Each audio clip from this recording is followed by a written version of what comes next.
اس حدیث کی قسم ہے جس کو حدیث قدسی کہتے ہیں۔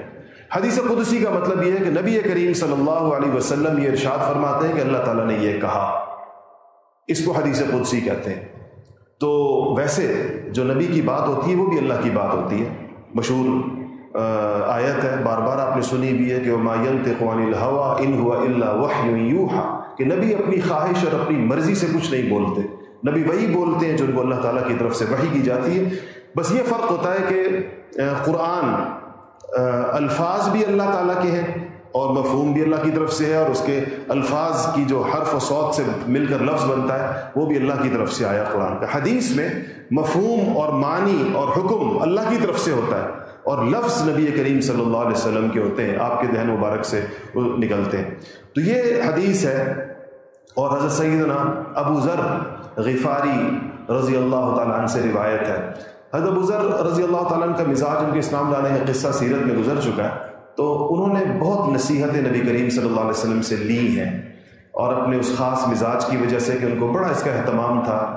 قریت کر پوچھتے تھے اور پھر یاد رکھی اور اس پر بڑا عمل بھی کیا۔ تو فرماتے ہیں کہ حضرت ابو ذر، ان کا نام جندب ہے، جندب بن جنادہ رضی اللہ تعالیٰ عنہ، ابو ذر تو کنیت ہے، عن النبی صلی اللہ علیہ وسلم فیما یروی عن اللہ تبارک و تعالیٰ، کہ نبی کریم صلی اللہ علیہ وسلم اللہ تعالیٰ سے روایت فرماتے ہیں کہ اللہ تعالیٰ یہ فرماتے ہیں کہ انہ قال، اللہ تعالیٰ یہ فرماتے ہیں یا عبادی انی حرمت الظلم علی نفسی وجعلتہ بینکم محرما فلا تظالموا، اے لوگوں، یا عبادی، اے میرے بندو۔ علماء نے لکھا ہے کہ جو اللہ کا کسی کو اپنا عبد کہہ کر پکارنا انسانیت کے لیے سب سے بڑا شرف ہے، کہ اللہ تعالیٰ کہے کہ یا اے میرے بندو، یعنی یہ جو ہمارا اور اللہ کا رشتہ تو صرف بندگی کا رشتہ ہے۔ ظاہر بات ہے اللہ تعالیٰ کی کوئی اولاد نہیں ہے، اللہ تعالیٰ کا کوئی رشتہ دار نہیں ہے، اللہ تعالیٰ کا کوئی اور، اللہ اور مخلوق کا جو رشتہ ہے وہ صرف ایک ہی رشتہ ہے کہ وہ خالق و مالک، وہ الہ و معبود ہے، اور یہ اس کے بندے ہیں، یہ اس کے عبد ہیں سارے کے سارے، غلام کہہ لیں اردو میں جو بھی لفظ کہیں۔ یا عبادی میرے بندے، انی حرمت الظلم علی نفسی، میں نے اپنے اوپر ظلم کو حرام کر دیا، یعنی میں کبھی ظلم نہیں کر سکتا، کبھی میری طرف سے ظلم نہیں ہوگا۔ جو بندہ کرے گا دنیا میں تو یہ نہیں ہو سکتا کہ اس نے کیا کم ہو اور من جانب اللہ اس کو سزا زیادہ دے دی جائے، یہ ظلم ہوتا ہے، یہ اللہ تعالیٰ کی طرف سے کبھی بھی نہیں ہو سکتا۔ تو وَجَعَلْتُهُ بَيْنَكُمْ مُحَرَّمًا، اللہ پاک نے فرمایا کہ میں نے اپنے اوپر بھی حرام کیا ہے ظلم کو، اور تم لوگوں کے اوپر بھی حرام کیا ہے آپس کے اندر ایک دوسرے پر ظلم نہ کیا کرو، فَلَا تَظَالَمُوا، ایک دوسرے پر ظلم نہ کیا کرو۔ پہلی بات یا عبادی، ایک جملہ ہے، احکامات ہے، اور یا عبادی کہہ کر خطاب ہے۔ یا عبادی کلکم ضال، اے میرے بندو تم سارے کے سارے گمراہ تھے، تم سارے کے سارے گمراہ تھے، تمہیں رستہ نہیں پتا تھا، تمہیں کیا پتا تھا اللہ کیسے راضی ہوگا، تمہیں کیا پتا تھا اللہ تعالیٰ تم سے کیا چاہتا ہے، تمہیں کیا پتا تھا کہ اللہ کی عبادت کیسے ہوتی ہے، تمہیں کیا پتا تھا یہ کام اللہ کو راضی کرنے والے ہیں، یہ اللہ کو ناراض کرنے والے ہیں، یہ جنت میں لے جانے والے ہیں، یہ جہنم میں لے جانے والے ہیں۔ تو اب ایک تو یہ نہیں پتا، پھر جس کو جب پتہ چل گیا تو ماننے والے کون سے ہیں؟ آج دنیا میں سب کو یہ بات، تو اسلام کی دعوت تو پوری دنیا تک پہنچی ہے، کیا ہر شخص نے قبول کر لی ہے؟ ایسا نہیں ہے۔ تو کہا کہ سب گمراہ تھے، الا من ہدیتہ، سوائے ان کے جن کے میں نے ہدایت دے دی۔ جو ہدایت دینے کا مطلب یہ نہیں کہ اللہ پاک بغیر استحقاق کے، بغیر کسی وجہ کے کچھ لوگوں کو ہدایت دے دیتا ہے، کچھ کو گمراہ کر دیتا ہے، پھر تو بندہ بے اختیار ہو گیا، اس کو پھر سزا کس چیز کی؟ مطلب یہ کہ اللہ تعالیٰ انسان کو اختیار دیتا ہے، اور وہ اختیار انسان استعمال کرتا ہے، اور اما شاکرن و اما کفورا، یا ہدایت کی طرف چلا جاتا ہے یا گمراہی کی طرف چلا جاتا ہے۔ لیکن ہدایت و گمراہی کی طرف یہ جانا بھی اللہ تعالیٰ کی توفیق اور اللہ تعالیٰ کی مرضی و منشا سے ہوتا ہے۔ تو کہا کہ فاستہدونی اہدکم، تو تم لوگ مجھ سے ہدایت مانگتے رہا کرو، میں تمہیں ہدایت دے دوں گا۔ جو لوگ مجھ سے ہدایت کا سوال کرتے رہیں گے، جو لوگ مجھ سے ہدایت مانگتے رہیں گے، اللہ جل شانہ ان کو ہدایت عطا فرماتے رہتے۔ اس لیے اپنی دعاؤں میں سے ایک اہم ترین دعا ہے کہ انسان ہر وقت ہدایت کی دعا اللہ تعالیٰ سے مانگتا ہے۔ تیسری بات، یا عباد کلکم جائع، اے میرے لوگوں تم سارے بھوکے تھے۔ جائع کا مطلب ہوتا ہے کہ تم سارے اصلاً کسی قسم کی نعمتوں کے یوں حقدار نہیں تھے، جائے کا مطلب صرف پیٹ کی بھوک نہیں ہے، ہر طرح کی معیشت ہے۔ اس کا دوسرا پہلو یہ بنتا ہے کہ ہم میں سے ہر شخص یہ غور کرے، آج ہمارے پاس جو کچھ ہے، عارضی ملکیت صحیح، لیکن جو کچھ ہمارے پاس ہے، کیا ہم اس کا استحقاق رکھتے ہیں؟ کیا ہم اس قابل تھے؟ کیا ہمارے اعمال ایسے تھے، ہماری عبدیت ایسے تھی، ہمارے اندر کیا کوئی کمالات ایسے تھے کہ یہ چیزیں ہمیں ملتی؟ جو کچھ ہم انجوائے کر رہے ہیں، چاہے وہ ایسٹس ہیں، چاہے وہ عزت ہے، چاہے وہ منصب ہے، چاہے وہ دنیا کی کوئی بھی نعمت ہے، اگر انسان اس پہ غور کرے گا تو اس نتیجے پر پہنچے گا کہ یہ میرے استحقاق سے بڑھ کر، میری حیثیت سے بڑھ کر اور میری بساط سے بڑھ کر اللہ پاک نے مجھے عطا کی ہے۔ تو فرمایا کلکم جائع، یعنی تم سب لوگ اصولاً یہ ہونا چاہیے تھا کہ تم سب کے سب محروم ہو۔ کسی نے یہ استحقاق ہی نہیں پیدا کیا کہ اس کو وہ چیزیں دی جائیں جو آج اس کے پاس موجود ہیں۔ الا من اطعمتہ، کا سوائے وہ شخص سیر ہے جس کو میں کھلا دوں، یعنی جس کے پاس جو کچھ ہے وہ میرا دیا ہوا ہے، اور حقیقت یہ ہے کہ بلا استحقاق دیا ہوا ہے۔ تو فرمایا کہ فاستطعمونی اطعمکم، مجھ سے مانگو معیشت، مجھ سے مانگو فراخی، مجھ سے مانگو کھانا، میں تمہیں کھلاؤں گا۔ یعنی اس کی امیدیں اور توقع مجھ سے رکھو، اس مانگنے کا رشتہ صرف میری ذات کے ساتھ رکھو، کسی اور کے ساتھ نہیں، اور کسی سے کبھی بھی یہ توقع نہ رکھو کہ کسی نے ہمیں کسی کی وجہ سے ہمیں کچھ مل گیا ہے یا کسی کی وجہ سے ہم محروم ہو گئے۔ ہم لوگ بعض اوقات لوگوں کو سبب سمجھ رہے ہوتے ہیں محرومی کا بھی۔ ایک تاجر کی دکان کے سامنے کوئی اور بندہ دکان آ کر کھول دے تو وہ سمجھتا ہے کہ اب یہ دکاندار مجھے میرے رزق سے محروم کر دے گا کیونکہ اس نے میرے جیسی دکان سامنے کھول لی۔ اور اسی طرح بعض اوقات کسی بندے کی طرف سے کوئی فیور ملتی ہے تو ہم سمجھتے ہیں کہ اس بندے نے مجھے یہ دے دیا، تو وہ بندہ تو ایک ظاہری سبب ہوتا ہے۔ اللہ تعالیٰ نے ان ظاہری اسباب کی بھی قدر کرنے کا کہا ہے، ان کا شکر بھی ادا کرنے کا کہا ہے، لیکن عقیدہ یہ رکھنے کا کہا ہے کہ آیا اللہ کی طرف سے۔ اور یہ دنیا کا ایک طریقہ ہے کہ کچھ چیزیں کچھ لوگوں کے جیسے کہ محکمہ ڈاک کا ایک نظام ہے کہ خط جو ہے وہ ڈاکیے کے ذریعے سے آئے گا، تو ڈاکیہ پہنچاتا ہے آپ کے پاس، یہ کوریئر سروسز ہیں، ان کے رائڈرز آپ کے پاس چیزیں پہنچاتے ہیں۔ لیکن دنیا میں کون یہ سمجھتا ہے، اتنا بیوقوف اور احمق کون ہے دنیا میں جو یہ سمجھے کہ رائڈر لے کر آیا ہے، اس کی طرف سے ہدیہ ہے۔ آج سے یہ ہوم ڈیلیوری سروسز کا رواج ہے، تو دکانوں سے لوگ رائڈرز ہیں، ان کی ذمہ داری یہ ہے کہ ریسٹورانٹ سے کھانا اٹھایا اور لوگوں کے گھروں تک پہنچایا۔ چھوٹے سے چھوٹا بچہ، 5 سال کا بچہ بھی یہ سمجھتا ہے کہ کھانا یہ جو برگر ہے یا یہ جو پیزا ہے یہ آیا میک ڈونلڈ سے ہے، پہنچایا فوڈ پانڈے والے نے ہے، آیا جو ہے فلانی جگہ سے ہے اور پہنچایا فلانا نے۔ اتنی عقل اس کو بھی ہوتی ہے، 5 سال کے بچے کو بھی ہوتی ہے۔ اور اتنا بڑا انسان وہ ان ذرائع کو حقیقت سمجھ بیٹھتا ہے، جس کے ہاتھ سے آتا ہوا دیکھتا ہے سمجھتا ہے یہ دے رہا ہے، حالانکہ پیچھے قدرت اللہ جل شانہ کی ہے اور یہ بندہ فقط درمیان میں ایک پہنچانے والا ہے۔ تو کہا کہ یا عبادی کلکم عار، اے میرے بندو تم سب برہنہ تھے، الا من کسوتہ، سوائے اسے کہ جس کو میں نے کپڑا پہنا دیا، یعنی میرے پہنائے ہوئے۔ وہی اس کا تعلق 2 چیزوں کے ساتھ ہے، ایک اس کا تعلق وہی کھانے کا تعلق جیسے معیشت کے ساتھ ہے، لباس کا تعلق بھی معیشت کے ساتھ ہے، دوسرا اس کا تعلق ان پردوں کے ساتھ بھی ہے جو اللہ پاک نے پوری مخلوق کے اوپر ڈالے ہیں۔ ہر انسان کا معاملہ اللہ جل شانہ نے اپنی ستاری کی چادر میں چھپایا ہوا ہے، اور اسی ستاری کی چادر کی برکت ہے کہ آج انسان دوسرے انسان کے ساتھ نگاہ ملا سکتا ہے، اور آج یہ سارے رشتوں کا تقدس قائم ہے۔ آج بیٹا باپ کا احترام کر رہا ہوتا ہے، اس کو کتنا پاکیزہ انسان سمجھ کر، اور اولاد اپنی بڑوں کا احترام کر رہی ہوتی ہے، ان کو پاکیزگی کا ایک بڑا نشان سمجھ کر اللہ کی طرف سے پردے سب پر ڈال دیے جاتے ہیں، اور ہر اسی کی بنیاد پر ساری یہ پردے اگر اٹھا دیے جائیں، دنیا میں کوئی ایک انسان دوسرے انسان کا سامنا نہ کر سکے، کوئی انسان کسی دوسرے انسان سے نگاہیں نہ ملا سکے، رشتوں کا تقدس قائم نہ رہے۔ تو فرمایا کہ تم میں سے ہر شخص برہنہ تھا، الا من کسوتہ، سوائے اس کے کہ جس کو میں نے پہنا دیا، تو فاستکسونی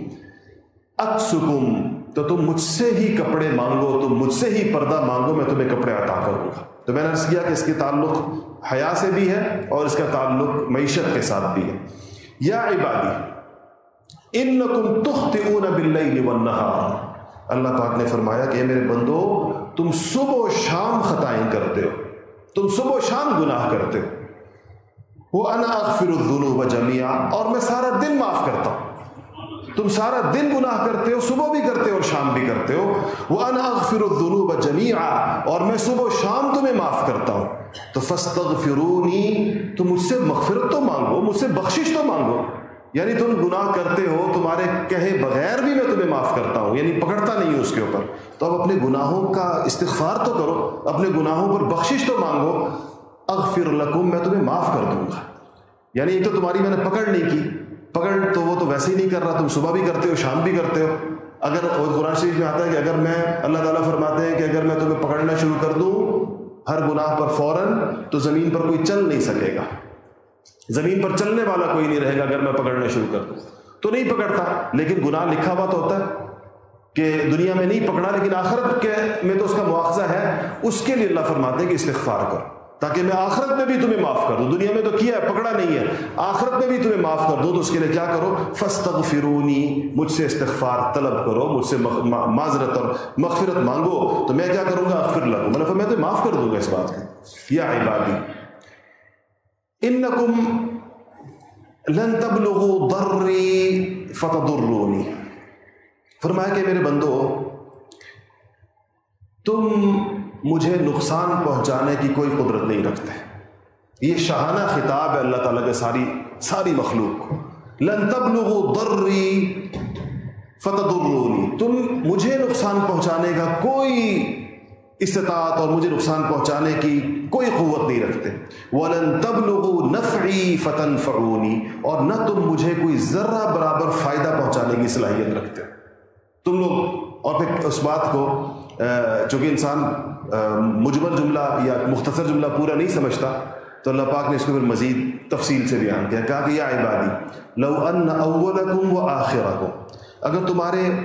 پچھلے آدم علیہ السلام سے لے کے تم تک جتنے لوگ تھے، اور تمہارے اگلے تم سے لے کر قیامت تک جتنے لوگ ہیں، ٹوٹل انسانیت، دوسرے الفاظ میں آدم علیہ السلام سے لے کر قیامت تک آنے والا آخری انسان، یہ کھرب لوگ جتنے بھی تھے، جن کی تعداد کسی کو معلوم نہیں کتنے تھے. لو ان اولکم و آخرکم، تم سے پہلے والے تم سے بعد والے،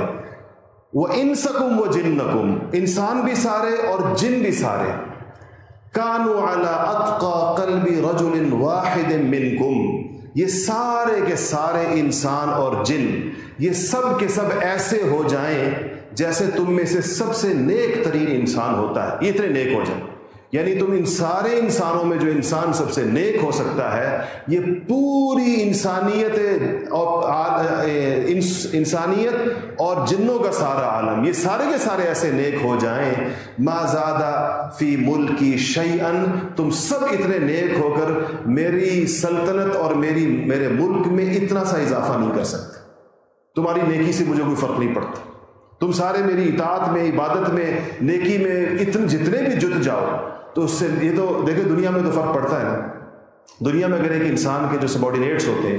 وہ اس کی اطاعت کریں تو اس کا کام بنتا ہے. ہر بندہ ایسی دنیا میں چل رہا ہے. اگر ایک جرنیل کی اطاعت اس کے سپاہی نہیں کریں گے تو اس کا کام کیسے چلے گا؟ ایک جرنیل کی جرنیلی کیسے چلے گی جب اس کے بندے اس کی مانیں گے؟ ایک تاجر کا کاروبار کیسے چلے گا جب اس کے بندے اس کی مانیں گے؟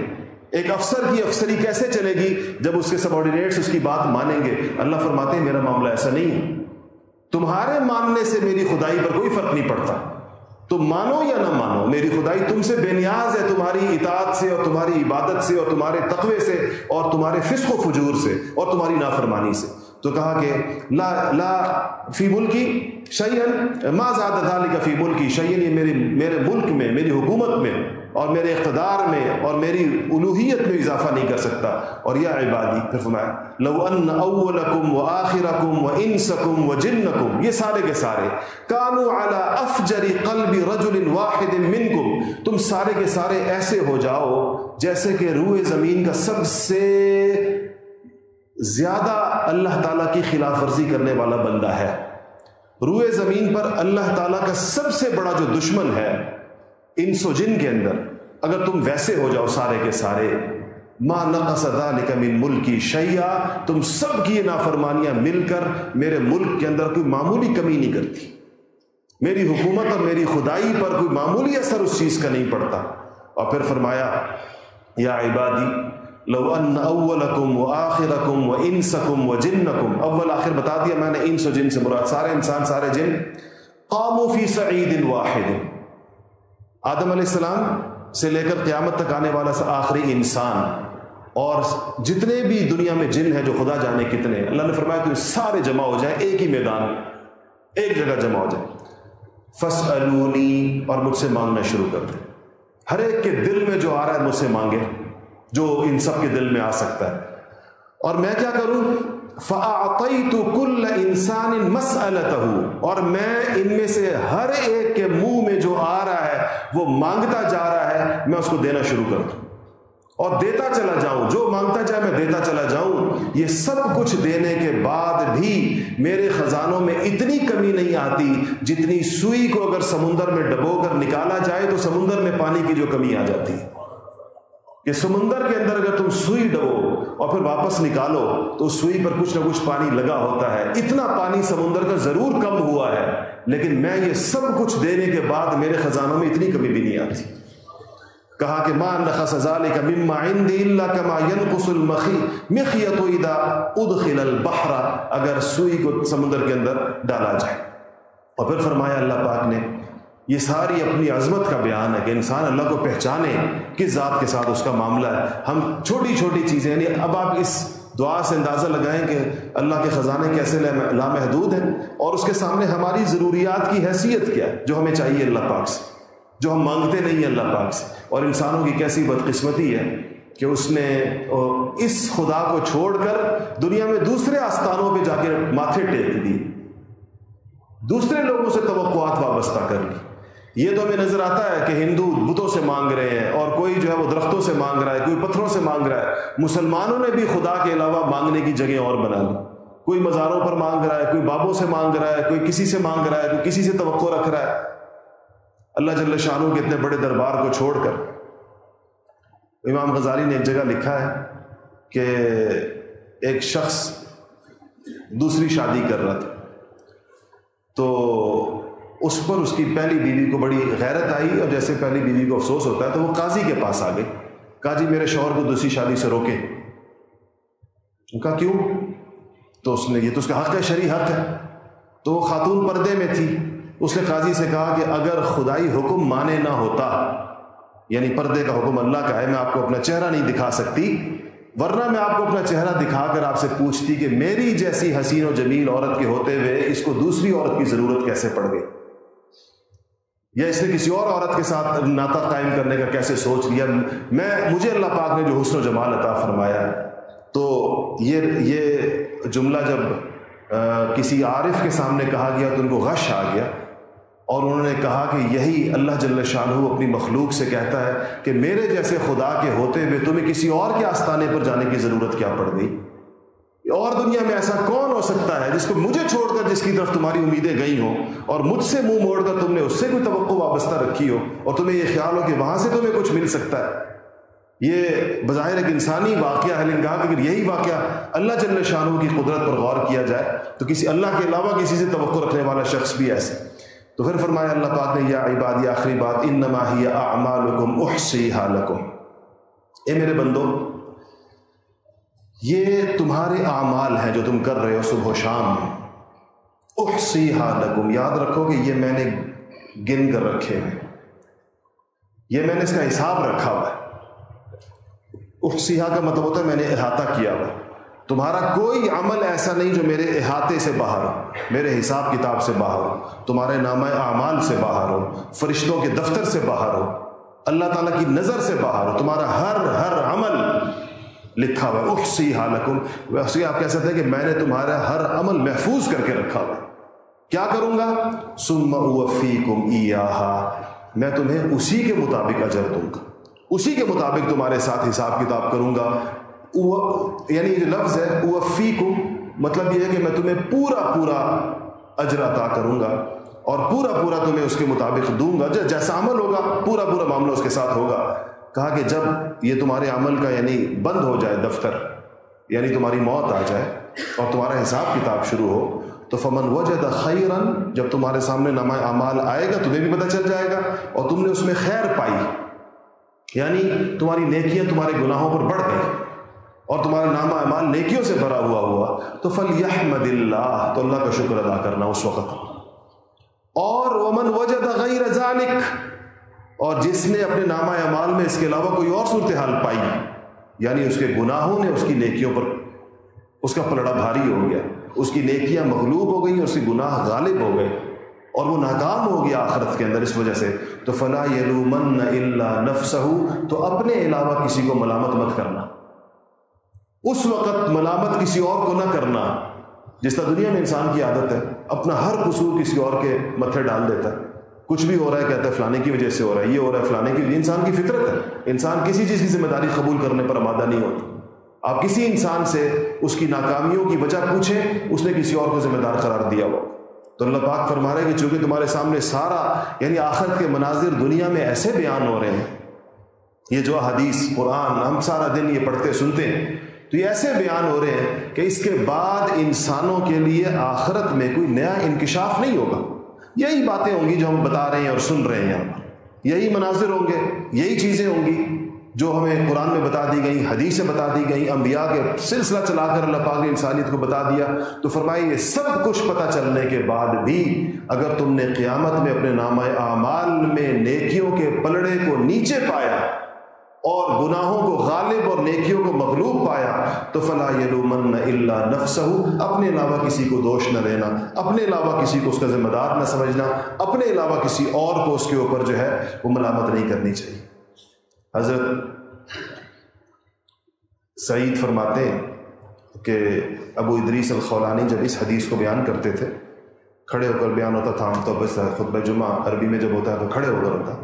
تو کہا کہ جب بھی یہ حدیث بیان کی پھر گر گئے اس کے بعد. یعنی یہ اللہ تعالیٰ کی عظمت اور شان کا اور اللہ تعالیٰ کے ایک آخرت ایک ایسا دل دہلا دینے والا منظر ہے عظمت کا اللہ پاک کی، کہ اگر واقعی اس وقت میں اللہ تعالیٰ کی ان عظمتوں کا اور آخرت کے اس میدان کا تصور کیا جائے تو انسان کا دل دہل جاتا ہے.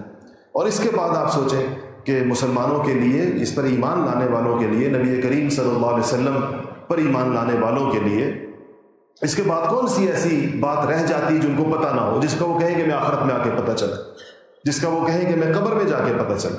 جس کا وہ کہیں کہ ہمیں پل صراط پر جا کر پتہ چلا ہے، جس کا یہ کہیں کہ ہمیں جب حساب کتاب کے وقت کے اندر پتہ چلا ہے، میزان پر جا کر پتہ چلا ہے. یہ ساری وہ چیزیں جو کھول دی گئی ہیں، بتا دی گئی ہیں، اب انسان سے صرف اس کے اوپر عمل کرنے کا تقاضا ہے. اللہ جل شانہ ہمیں عمل کی توفیق نصیب فرمائے.